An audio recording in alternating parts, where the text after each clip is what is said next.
जादुई petrol coconut.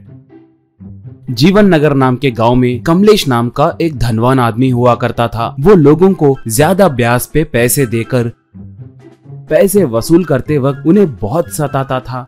उसी गांव में राजेंद्र नाम का एक मध्यवर्गीय आदमी हुआ करता था। वो एक स्कूल टीचर था। वो बहुत नेक आदमी था। उस गांव में विमल नाम का एक लड़का एक कंपनी में नौकरी करता था। वो बचपन में राजेंद्र के पास पढ़ने के वजह से कभी कभार आकर राजेंद्र का हाल चाल पूछता था। राजेंद्र को शादी के उम्र की बेटी थी। एक बार उसकी बेटी के लिए एक अच्छा रिश्ता आने के कारण दहेज के पैसों के लिए राजेंद्र कर्ज करने कमलेश के पास खेत की जमीन के कागजात गिरवी रखकर पैसे लिया। उसके जाने के बाद कमलेश, इसकी जमीन रोड के बगल में रहती है, बहुत अच्छी जगह है, कुछ भी करके उसे हड़पना है, सोचा। कर्ज के पैसों से राजेंद्र के बेटी की शादी बहुत धूमधाम से हुआ। विमल भी शादी को आया।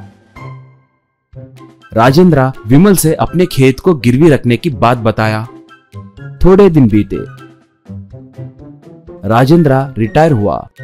पेंशन के पैसों को लेकर वो कमलेश के पास गया। राजेंद्र पैसे देने लगा तो कमलेश उन्हें लिए बिना, देखिए मास्टर जी, मुझे पैसे नहीं चाहिए, आपकी जगह मुझे बहुत पसंद आई है, इसलिए आपकी जगह की कीमत कितनी है बताइए, पैसे दे दूंगा। अगर मना किए तो आपको मेरे बारे में पता है ना, उसे हासिल करने के लिए मैं कुछ भी कर सकता हूँ, कहा। राजेंद्र तब, श्रीमान, आपका ऐसे बात करना ठीक नहीं है। ये पैसे लेकर मेरे खेत के कागजात मुझे दे दो, कहा। कमलेश तब, ए मास्टर, एक बार बोले तो समझ नहीं आता क्या? तुम्हारे खेत को भूलने के लिए कह रहा हूँ, समझ गए ना? अब जाओ यहाँ से, कहा। इससे बेचारा राजेंद्र वहाँ से आ गया। बाद में राजेंद्र जो हुआ वो सब विमल को बताकर बहुत दुखी हुआ। विमल तब, सर, उसके पास कर्ज लेना ही आपकी बहुत बड़ी गलती है। वो खेत उसी को ज्यादा दाम में बेचने का एक अद्भुत प्लान बताऊंगा। उन पैसों से आप दोनों बाकी की जिंदगी खुशी से गुजारिए, कहा। ऐसे विमल एक स्वामी जी के जैसे भेष डालकर राजेंद्र के खेत के पास आकर वहाँ पर रोड पे इंतजार करने लगा। तभी कमलेश बाइक पे आ रहा था। विमल उसे रोककर लिफ्ट पूछा।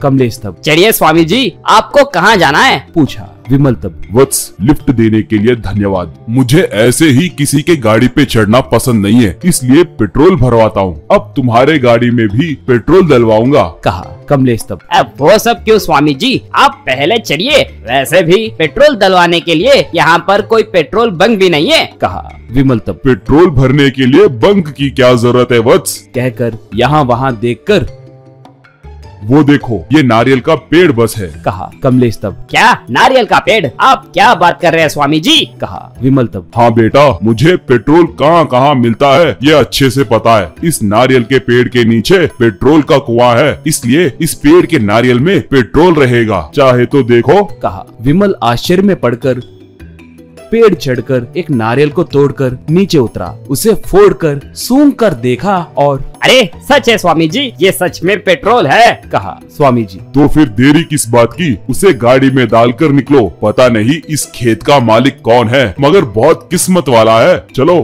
कहा।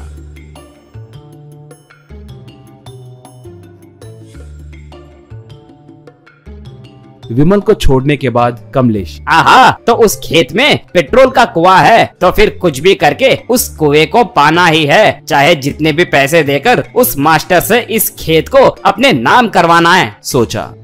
विमल राजेंद्र को मिलकर जो भी था वह सब बताकर अपना भेष निकाल दिया।